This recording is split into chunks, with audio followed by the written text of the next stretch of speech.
Is it a boy or is it a girl? Do you know how to tell the difference? We're gonna look at a couple of our turtles we have here in our stock pond in our basement. This is a yellow belly slider, as you can see from the nice yellow belly there. It's how they get their name. Now, there are two things you're gonna look at with most turtles for sliders and cooters and that family genre of turtles to determine whether it's a male or female. First, you want to make sure that it's old enough. When they're babies, there's a lot harder to tell the difference between a boy and a girl. They have to be usually at least several years old. I say at least a minimum of 2 to 4 years old, depending on the type of turtle they are. The first thing you want to look at is those claws right there. See if I can get her to take them out for us. Those claws right there, those are nice short claws. That is a female. Now I can show you the difference if we take out this right here, which is another yellow belly slider. If we can get him to take out his front claws, you can see the difference in their claws right there. That male has much longer front claws than this female does. Those front claws come into play a lot during mating season. They will do a dance. They'll do a dance in front of the females, where they'll put both of their their front legs together with their hands tilted in, and they kind of tickle, if you will, the face of the female. They'll come to face like this right here. The male will put out those front claws and go into the female and kind of do a little dance in front of him. If she is receptive, she will let him come around behind her, and they will copulate and have babies. The other big difference you can tell, again, this is specifically with sliders and cooters and chicken turtles and painted turtles, that genre of turtle, is you want to look at the tail. So we can get these guys turned around. If you can see their tails right there, that is, so if I can get her to take it out, see if you guys can get a little bit better of a look, how small that tail is right there. That is a female tail. The male's tail, you can tell, even though like he's a smaller turtle, how much larger that tail is right there. If you can see the difference, the top one is the male, the bottom one is the female. Even though he's probably a good 1.5 to 2 inches smaller than she is, his tail is probably about at least 2 to 3 times the size of her tail. That is because the genitalia of turtles is in the tail.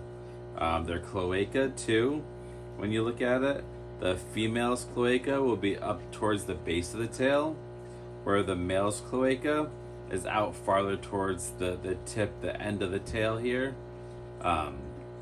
Probably about 2/3 of the way out to the end of the tail is where you'll find the cloaca on the male turtles.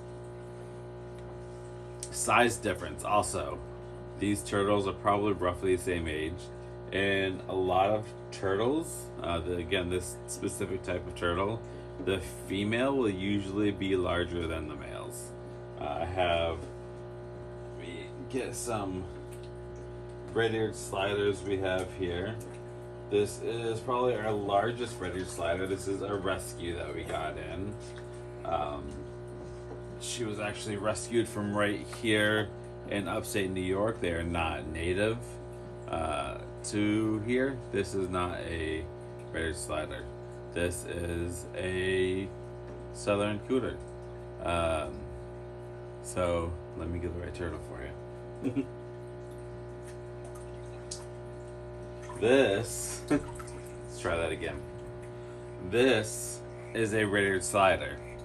You can see the shell right there. They look very similar to the yellow belly sliders, but that shell is much darker. You can see this. I mean, this shell is almost completely black on the bottom, and those claws you can see right there, nice short claws. How they get that name red-eared slider, that nice red band that goes on where their ear would be on the side of their head. They have that on both sides, which is the yellow belly sliders are lacking.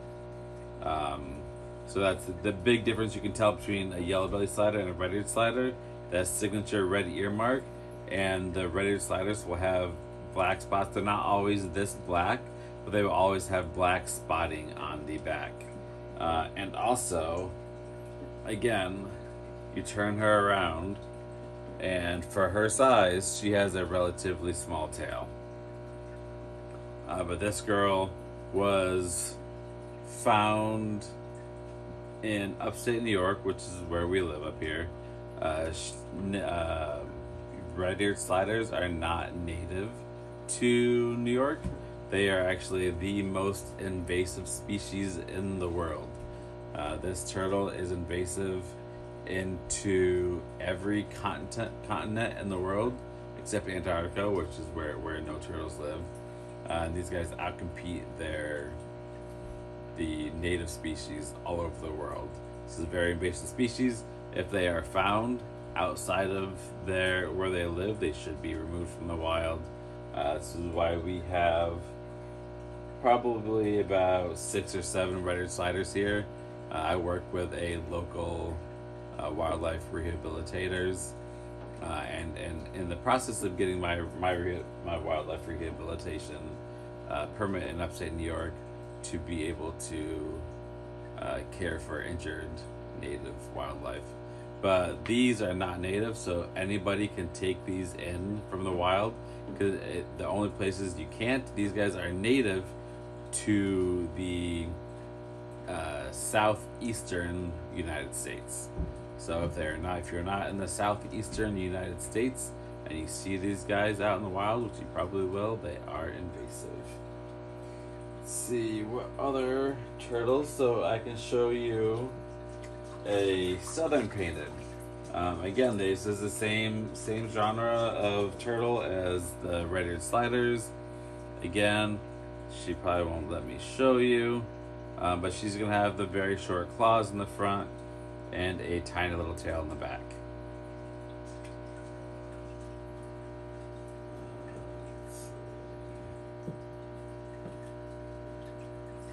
This turtle, you cannot tell by sex by those. This is a African mud turtle. This is a female, but not for the reasons that we've seen before.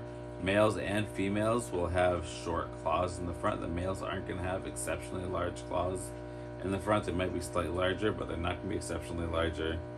And the tail. So with most, if not all, turtles and tortoises, another way of telling the difference between a male and a female is you want to flip it up.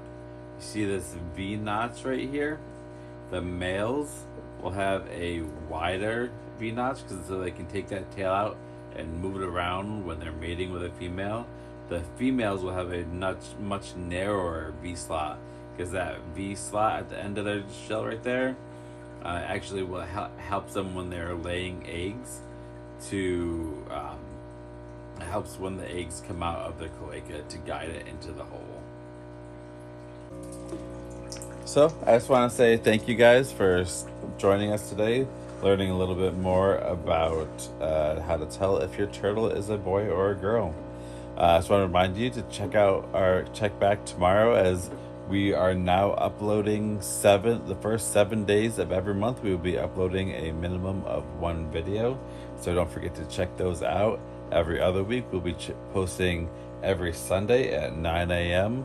And if you're lucky, you might get a bonus video or 2 throughout the week, the other 3 weeks of the month. Please comment down below what you think of this video, what kind of turtle is your favorite turtle, and what you would like to see from us next. We'll see you tomorrow. Bye.